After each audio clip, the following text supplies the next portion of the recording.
think this is the beginning of a beautiful friendship. Roads? Where we're going, we don't need roads. No. I am your father. The greatest trick the devil ever pulled was convincing the world he didn't exist. You're listening to After the Ending, the only film podcast where we tell you what happens after the ending of your favorite films. And now, here are your hosts, Mike Spring and Phil Edwards. Hello, everybody, and welcome to After the Ending. I'm Mike Spring. And I'm Phil Edwards. And we are back for a mirth-filled episode of, well, mirth, I guess. I don't know. Mirth, merriment, and monkeys. There you go, mirth, merriment, and monkeys. I like that. If we named our episodes, that would be the name of this episode. So, or even better, somebody could put it on a T-shirt, which is something we've talked about recently with some T-shirt designs, right? Mirth, merriment, after the ending. Mirth, merriment, and monkeys. Although then people might think we talk about monkeys a lot on this show, which we don't. So maybe not. But still, that's what we're going to talk about tonight. Yes, the reason monkeys will be mentioned is our top 5. This episode is going to be top 5 monkey movies. Yes, and I feel like I have to explain where that came from. Yes, probably. So I was watching a movie with monkeys in it, and I was very, very impressed by the monkeys in this particular movie. I won't say which one yet because it's on my list. But I was really impressed by it, and it dawned on me there's a lot of movies with monkeys in them, right? There are tons and tons of movies with monkeys in them. So I said to Phil, hey, we should do a top 5 monkey movies list. And Phil said, yeah, that's a great idea. And then we got in our own heads a little bit and started making up all these rules, right? So I first started by saying no Planet of the Apes movies, right? Because that's like its own list. We could do our top 5 Planet of the Apes movies because there's been, 9 total so far? Yeah. So we said no Planet of the Apes movies. And then we were like, well, you can't really include King Kong because there's too many King Kong movies. That's its own list also. And that's kind of the granddaddy of them all. And then we were like, what about like men in ape suits? So we finally dialed it down to just real monkeys in movies. Yeah. And then I realized I don't like monkeys very much at all. I never have. I do not find them cute or adorable or charming like most people do. I kind of hate monkeys in a way. So what I realized was with only the live action monkey movies left, I did not have a lot of choices because I usually avoid those types of movies. Yeah. Your Dunstan Checks In and your Eds and things like that. I don't watch those movies because I hate monkeys. Now, ironically, I'm a big fan of the Monkees, the 60s pop group. Huge fan of them. Big monster fan of the Monkees. Love the Monkees, don't like monkeys.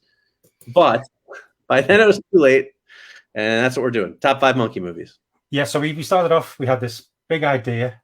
Yeah. Which was epic, and there was so many to choose from. Then it just got whittled down to a few. Yeah, we can't even include the Monkeys film head because, they're not right. They're not the monkeys that we decided to have for this list. And whether or not we picked the list, as Mike said, he's the one who did it. So we could do whatever we want. But as you said, we got in our own heads and we scuppered it. Yeah. So, I mean, it's still a good list, I think. I think it'll still be a good list from us. But I did want to let you guys know sort of the thought process went behind it. Sometimes we do overthink these things a little bit. So maybe we'll do another monkey movie list without real monkeys, like fake monkeys, and that'll be a different list. But anyway, that's what we're doing. Top 5 monkey movies. So basically, hooray! My criteria, Phil, I don't know about yours. My criteria was this. Originally, my criteria was it had to be a movie about monkeys, and then I realized I just haven't seen enough of those to make a top 5 list. So then I changed it a little bit to it has to at least feature monkeys in a pretty large part of the movie, right? It doesn't have to be about monkeys per se, but it couldn't be like, oh, there's only a monkey in one scene or this or that. It had to be kind of at least a focal point of some part of the movie, big enough that you could say, hey, this is a movie with monkeys or about monkeys or dealing with monkeys or has some monkeys in it that are, it's more than just, hey, they're at the zoo and there's a monkey in a cage. That doesn't count. Yeah. That's kind of like what I was going with as well. Okay. All right. Awesome. This is going to be a great list. I just watched our viewers plummet. People are like, I don't want to watch this monkey list. So if you're watching or listening, make sure you got a notepad and pen to make a list for all these films that you want to go see. Well, actually, there are some. Absolutely. Especially if you're like me and you just love monkeys. Anyway, well, next time. That's what future episodes are for. Better lists. Top 5 films with no monkeys whatsoever. Right, exactly. All right, so let's get into the list, shall we? Yes, let's do it. Do you want to go first? Sure. So my number 5 is actually sort of like an honorary choice, okay? And what I chose was the Tarzan franchise, specifically the old black and white movies from the 1930s. Ding, ding, ding, ding, ding, ding. You did the same thing? That's my number 5 as well. Really? That's Yeah. fun. Because here's why I picked the whole franchise. For one, I couldn't really remember which ones I've seen and which ones I haven't seen. There's so many of them. But as a kid, I watched a lot of Tarzan movies on TV. And Cheetah, of course, Cheetah the ape, was a big part of them. And as a kid, I always liked those movies. And Cheetah was kind of a main character. And as a kid, I think I liked Cheetah. I don't really like monkeys anymore. But as a kid, I was okay with it. So I thought, you got to kind of pay tribute, because I think really Tarzan, the ape man, is his name. You know, his relationship with Cheetah, the chimpanzee, was kind of the precursor for a lot of these other movies that would come on our lists, right? So that's why I picked it. How about you? That's the same thing. I mean, I'd say there were so many of them. I particularly went with the Johnny Weissmuller or Weissmuller. Yeah, Weissmuller. I remember, like you, when I was a kid, they used to be on BBC Two. Used to watch them with my grandparents, mum and dad. They just, you know, the adventure. There's lots of different animals in. Mm-hmm. Johnny Weissmuller also was swimming, won lots of medals for swimming. But yeah, I remember Cheetah was, he's the one, when you think of like monkeys in films, you know, Cheetah, it's the one. Yeah. It's the one that always comes up. But there's been various Tarzan movies all through the years, animated ones and everything. But we're going with live action Cheetah because they did use a chimpanzee. Well, he probably used a lot of chimpanzees apparently. But right. don't want to go into what they did back in the 30s. But yes, that's why it was in my number 5. Not a particular Tarzan film, because like you, I can't differentiate between any of them, but I think there was an awful lot. There was a lot of them. Yeah, it was very popular back then. So. Interestingly, though, he also, as well as doing the Tarzan films, after that, he went on to play the lead in the film Jungle Gym, which then had another 16 Jungle Gym movies over the years, as well as 26 episodes of a Jungle Gym TV series. So Johnny did like his jungle stuff. Apparently so. Or at least the studios liked casting him in those types of roles. Yes. All right. Well, all right. We have a bingo for our number 5. Let's see if there is some. I'm gonna guess there's probably a few variations from here. My number 4 then is Jay and Silent Bob Strike Back from 2001, directed by Kevin Smith. This one, you know, is not an obvious choice because you don't think about it, but they spend a large portion of the movie with this monkey Amy, right? It's an orangutan named Amy, because there's a whole subplot in the movie about this animal liberation front sort of using Jay and Silent Bob, and they get kind of wrapped up in these groups of these girls, but they're really thieves, diamond thieves. But they end up going kind of on the run with Amy the orangutan, and she is in a big chunk of the movie. And so it's not really a monkey movie, but it does fit my criteria. And I'm a big Kevin Smith fan. Jay and Silent Bob Strike Back isn't my favorite of his movies, but I do find it enjoyable. It is pretty funny still overall, even with a monkey in it. So that is my number 4 choice. Good pick. It almost made my list, but not quite. But I'm glad it made yours. Cool. Okay, my number 4 is a film from 1971, Walt Disney film starring a young Kurt Russell, and it is The Barefoot Executive, which I remember watching a long time ago. I went through a phase watching because if some of you don't know, Kurt Russell, who was in one of my favorite film of all time, The Thing, he was a child actor who actually carried it on and managed to make good. Not all child actors do, but Kurt Russell did. He made a ton of films with Disney, and I watched a few of them, but The Barefoot Executive is a pretty good one. I mean, all actually, they're not too bad. They're of the time, but they're pretty good. But this one, he plays a television network, a young mailroom guy from the mailroom who finds out that this chimpanzee called Raffles, when he shows at new TV shows, either claps when they like them or blows raspberries if they don't. And so Raffles the monkey basically chooses what we all watch on TV, and is a big success, a big hit. But there's lots of comedy moments involving the chimpanzee, Kurt Russell trying to hide the chimpanzee and things like that. It's a funny film, made me laugh when I was a kid.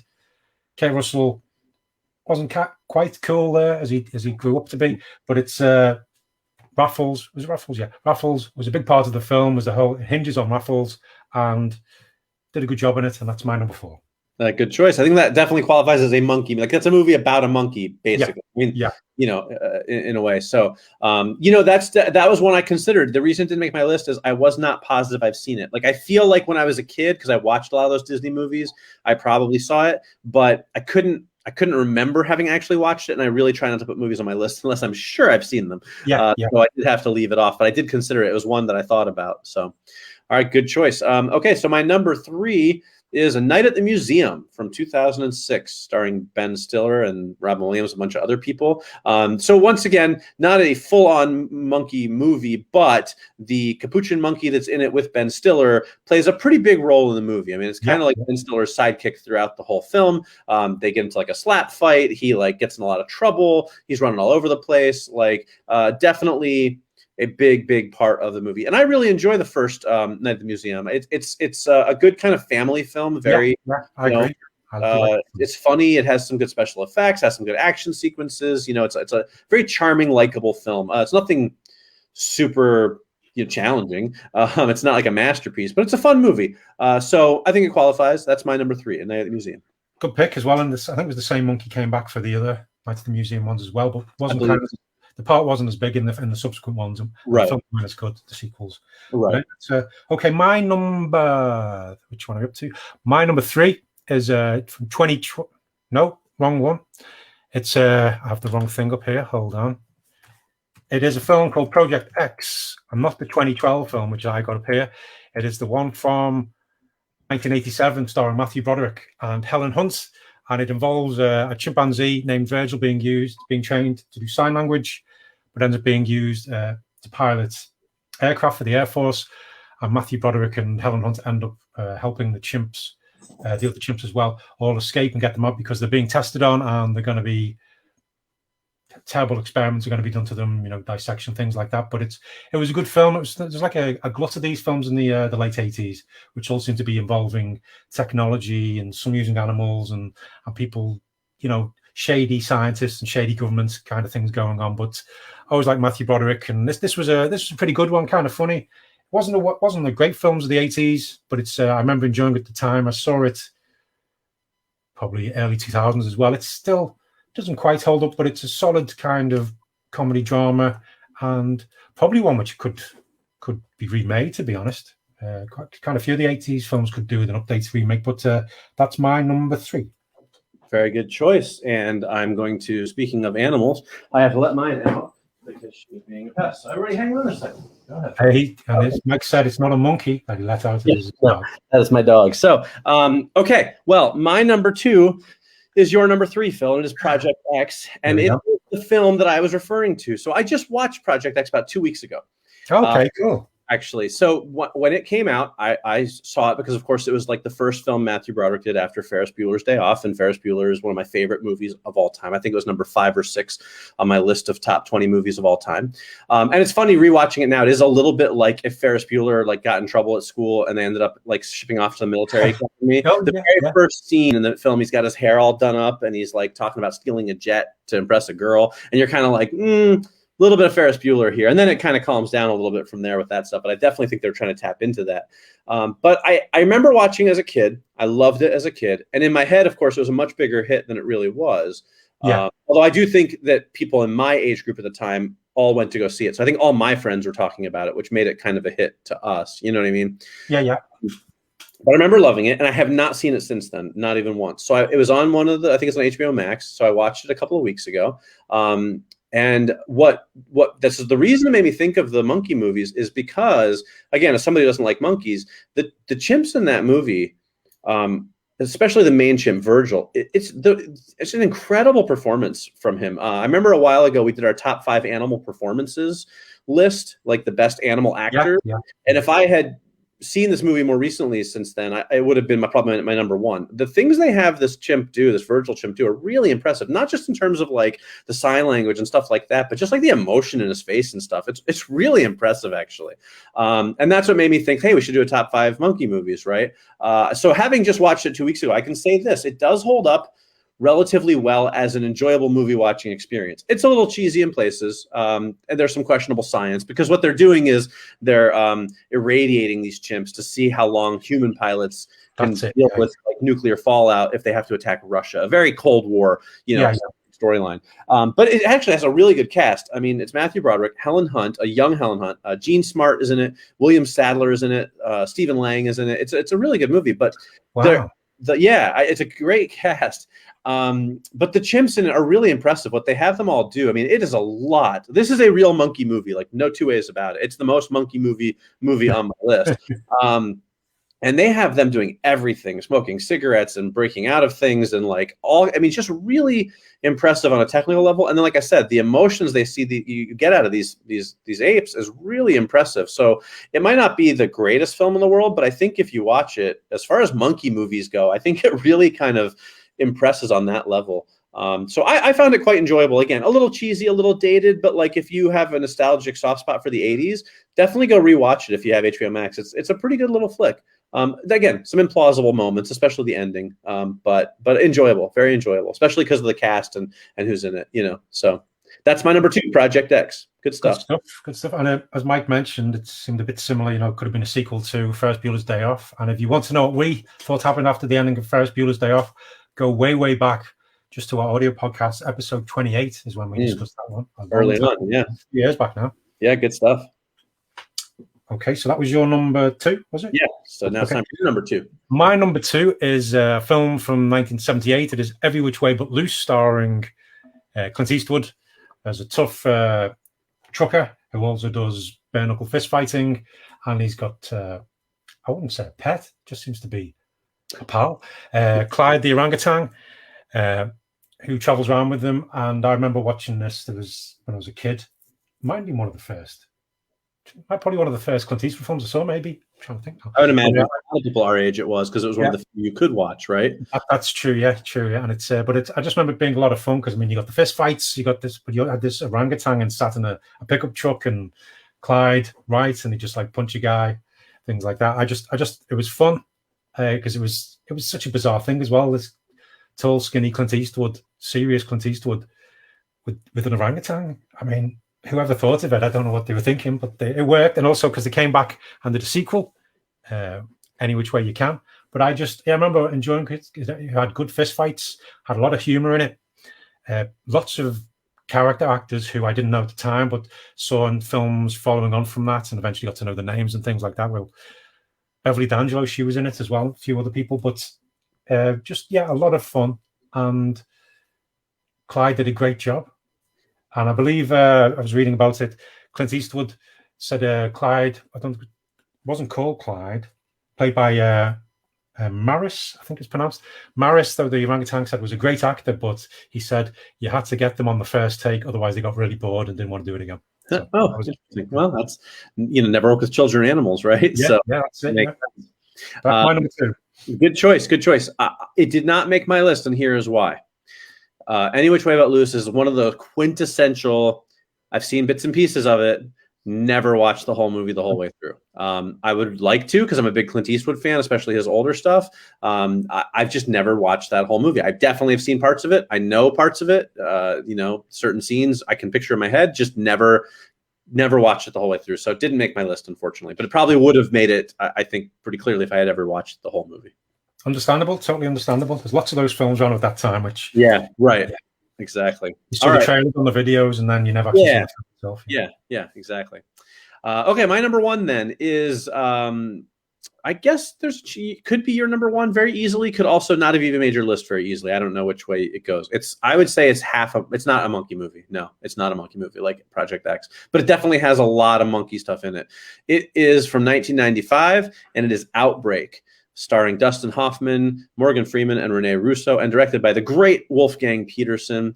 Ultimately, it is I guess you call it a disaster movie in a way, right? It's an outbreak movie. I mean, it is about a virus that kills a lot of people in a very short time. That's stupid. What a ridiculous premise for a movie. I know, it's so unrealistic. But it's a thriller for sure. And it's terrific. And the reason it qualifies as a monkey movie is because there is this monkey that's at the heart of the outbreak, and it escapes, but it holds the key to the cure. So they're hunting the monkey for a big part of the movie. There's a bunch of key scenes that without the monkey, you don't have a resolution to the movie. The monkey's on the poster. It's like a very famous, Outbreak, the logo with the monkey kind of like screaming. Like you use that a lot, like on the video and the commercials, the advertisements. Like it's a big part of the film. So it's not really about the monkeys, but I definitely you can't have Outbreak without monkeys in it. So which sounds weird, but it's a great film. It's again another one I watched recently. I think I watched it last year. Ironic timing, I know, but I think it holds up exceptionally well. I think it's a terrific film. It's very tense, very taut, a lot of good action, terrific cast, really enjoyable movie. And again, this monkey is kind of at the heart of it. So I think that qualifies. So that's my number one, Outbreak. An excellent choice. Didn't make my list, but purely because I've not seen it in a long time. But I remember enjoying it. But I think maybe, though, you mentioned it might have been better if they actually called the film "Hunting the Monkey." No, but I think it was on all the streaming service channels last year. I think lots of, unironically, it just happened to be there was a big during the whole lockdown and everything that's been going on the past year. It seemed to be all the films dealing with viruses and things like that, like in Steven Soderbergh's Contagion, and stuff like that. Suddenly, people were just watching them. I think it's this kind of it's a weird kind of synergy between it, what's been going on in the real world and the films there. People seem to almost find comfort watching these films. So even though with what was going on in the world, but I know lots of them were like really highly viewed on the streaming services. But anyway, that's Outbreak was your number one. My number one is a film probably the polar opposite of Outbreak. Okay. It is 1997's George of the Jungle. Okay. All right, cool. I almost made my list, but I'll tell you after. Go ahead. But I always remember, I've always enjoyed this. Basically, it's a spoof of Tarzan, but it's based on a series of cartoons starring Brendan Fraser back when he was, buff Brendan Fraser. We watched The Mummy as well. Love that film as well. But George of the Jungle, I've always liked that. It's very funny. It's very stupid. It involves a man in a gorilla suit, voiced by John Cleese, but that's not the monkey I'm talking about. It is the monkey, which is called Monkey, and it's played by Crystal, the capuchin monkey, who's the same monkey who's in Night of the Museum, also played Annie's boobs in Community, was in The Hangover Part 2 and lots of other films. It's done actually 20 plus movies, this monkey, and it's still alive as far as I could tell. But yeah, it's the film isn't focused on Monkey, but as we saw with Tarzan, you can't have Tarzan without Cheetah, and you can't have George without Monkey. Right. And it's as we saw with Night of the Museum, Crystal is very good at comedy, physical comedy, and we get that in George of the Jungle, which is very funny anyway, but the capuchin monkey really adds to it and really lifts the whole thing. And I like the film because it's stupid. It is, George of the Jungle is one of those movies that I had very low expectations for. Yeah, same here. And I only watched it because it was like one of those nights with your friends where you'd seen everything else in the video store. So we were like, yeah, why not? It's got Brendan Fraser. Like, why not? And then I laughed my butt off the whole way through, because it's a really funny movie. It is stupid, but it's very funny. And I had it on my list, but I took it off because I haven't seen it in a long time. And I know that the gorilla character, Ape, was a man in a suit, and I couldn't remember how big Monkey's part was in the film. And when I was reading the synopsis of it, they didn't really mention Monkey at all, so I was worried that it was going to be like, yeah, but Monkey's only in one scene, so I didn't include it.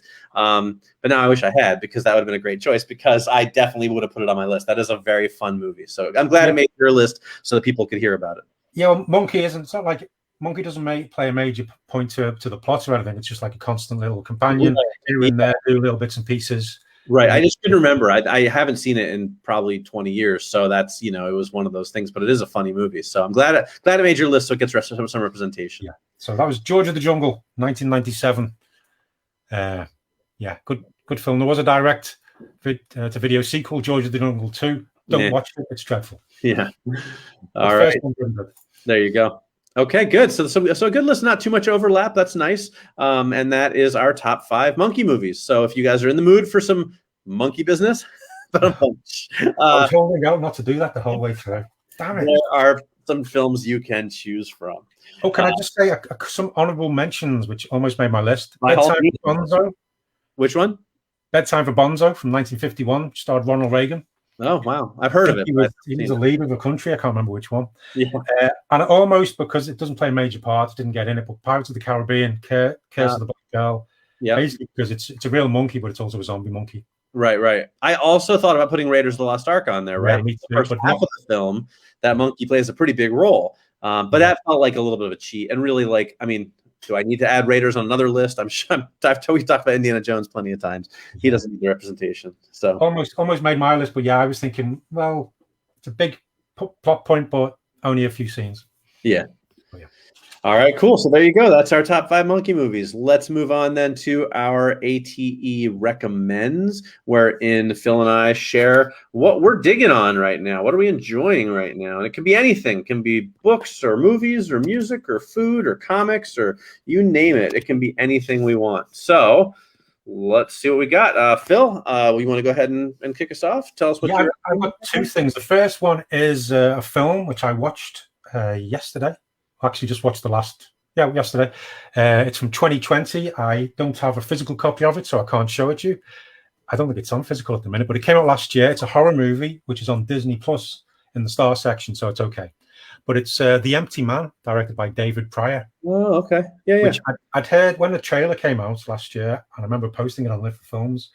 I was watching it going, it looked okay, but it just seemed like a generic kind of teen thing. It's where there's, an urban legend where you do one thing and then they say this will happen, then this will happen.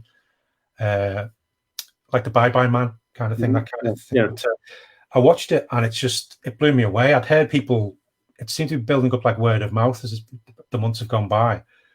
But it's just absolutely brilliant. The way it's shot it's directed by David Pryor, who I think he worked with David Fincher on some of his films and maybe got some notes from David Fincher. So it's got there's some scenes in the rain, which are very reminiscent of Seven. There's some great cinematography, the way the shots are done and the way the camera moves are just fantastic because the camera's moving sometimes when it shouldn't be, which just adds to the weirdness of it all. And people walk into shots when you're not expecting it.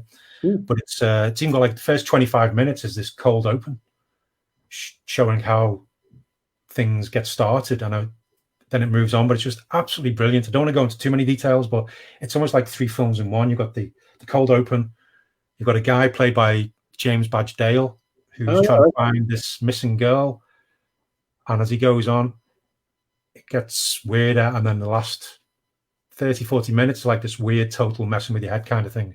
But I watched it, and then if I had the time I would have watched it straight away again, because there's bits where you're going, oh well, this is that true what they said? And there's lots of callbacks as it's going on. You see pictures on the wall which relate to other stuff, and there's a few jump scares in it which aren't thrown in there just for the hell of it, but which make you generally go.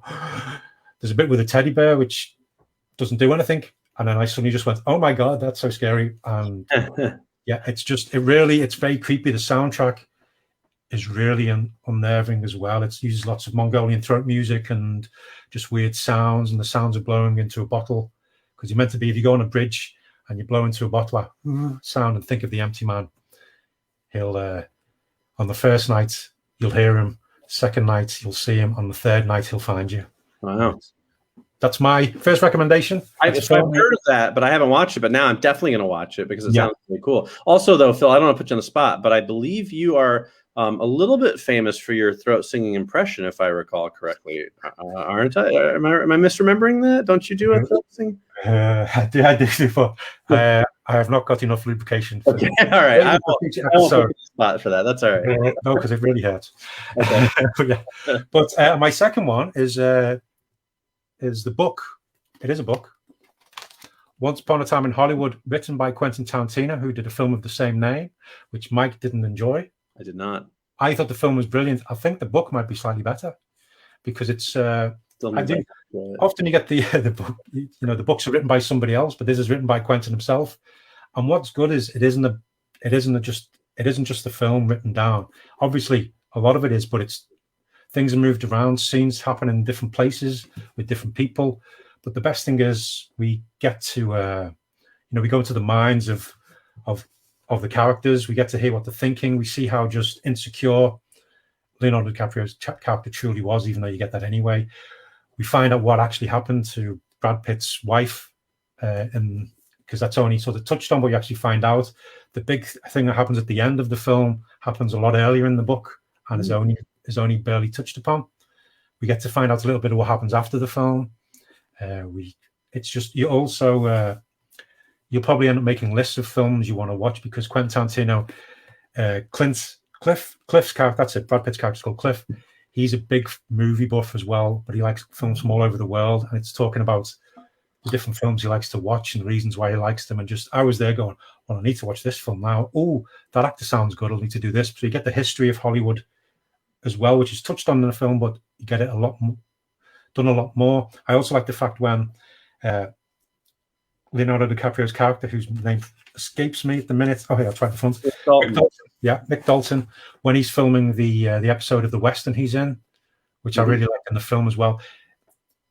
Tarantino writes it where suddenly he's describing the characters of the film doing it, so it's like you're suddenly in a Western novel. And at times I was going, oh no, don't stop! I just want to keep reading on what's going on with that. It's brilliant. I want Quentin Tarantino to write some Western novels now. Right. I want to write some more books. I'd love him to do it for every film he's ever done, because the way it's done, it changes it. It's not just a straight copy. It adds to the film, changes things around, and there's a chance, Mike, you might actually enjoy it a lot more than the film, just because it's the way it's. Well, yeah, probably because it probably doesn't have 27 minutes of Brad Pitt driving in it. Yeah, it talks about him liking going for a big drive and stuff, but it obviously doesn't. It's only about 70 pages where it's just describing the drive. No, is there like a 12-page stretch where it just says, it drives, and then drives some more, and then drives some more? It's just like 10 pages of that. Yeah, that's fine, but it's really good. It probably, because I think it might just work better as a novel anyway, the story itself, because I love the film, but even the story is quite slight. It's just following some people going through life and all that kind of stuff. But it's just really, I read it over 2 days as well. It just page turner, but I highly recommend that. It's published by W&N Fiction, available from all good bookshops. So go and support your local bookshop. I have seen a lot of people posting about it on my social feed, so I have been curious about it. So I'm glad to hear a little bit more about it, and maybe I will check it out, because I do like Quentin Tarantino quite a bit. I'm a big fan of his overall, so maybe I'll get a better experience with the book than I did with the movie. And I got the paperback. I believe the hardback, or you can get a limited edition one, which has some other extra bits in. I think pictures and stuff, or maybe even, I don't think it's more chapters. But it might even be like some more bits written about the characters and things like that. Right. Very good. All right. Good recommendations. So my recommendation, I have sort of one, but kind of two. And I'm like you, I don't have a physical product for it because it's not out physical. But what I did was I thought I'll pull up a picture of it on my phone so I can show you. And it is the Fear Street movies on Netflix that are on right now. So for those of you who haven't heard, or if you don't really know what the deal with them is, what's really neat is Netflix created this trilogy of horror movies called Fear Street. Fear Street 1996, Fear Street 1978, and Fear Street 1666. And they're releasing them 1 week apart. So 2 Fridays ago was Fear Street 1996. Last Friday was Fear Street 1978. And then this coming Friday, when we're recording this, some of you may be hearing this after the fact, but when we're recording live, it hasn't come out yet. This coming Friday will be 1666. And it's a trilogy of, and each one is kind of made to sort of mimic or pay homage to the genre it is, or the time period it's in, right? So the first one from 1996 was very much in like your kind of Scream fashion with some of your snarky characters and some kind of, sharp dialogue and stuff like that.